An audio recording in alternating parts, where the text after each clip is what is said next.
This is the most popular hike and arch in Arches National Park, but is it worth all of the hype? Of course, I'm talking about Delicate Arch, you know, the one on Utah's license plate. You'll start off with a cute bridge and creek crossing, however, this is not an easy arch to get to.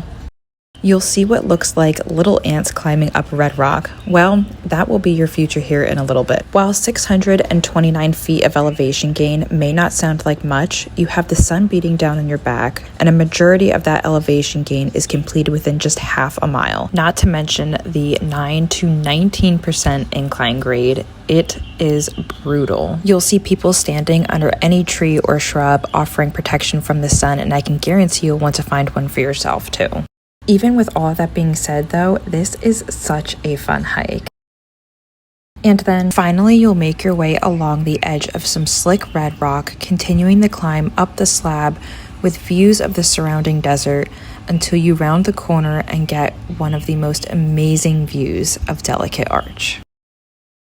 This is a view you've truly worked for, and it feels so rewarding to finally get there.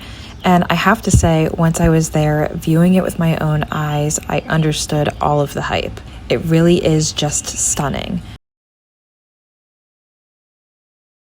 To fully experience the arch, I had to continue the hike up to the base and underneath the arch.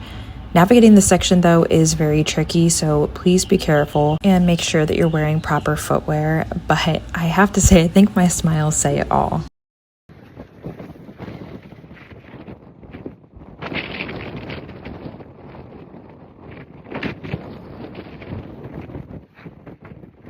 Woo! I am underneath Delicate Arch right now. This is amazing. Oh my gosh.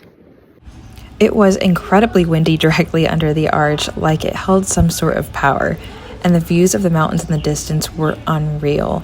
I truly felt the magnitude of this arch being up close and staring at it from above.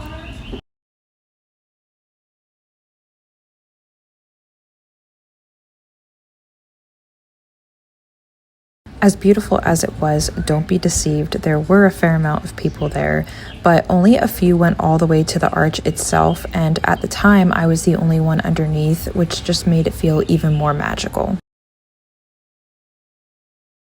And then it was time to turn around and head back. At this point, I won't lie, I felt on top of the world, and the hike back was beautiful. You get to see all of the views you had to your back the whole way up, and then we made a detour over to the petroglyphs, which was so fascinating to witness. These stories dated back to the 1600s and were carved by the Ute Indians. You'll also see their ranch and homestead, and at that point, you are ready to head back to your car and chug that extra bottle of water.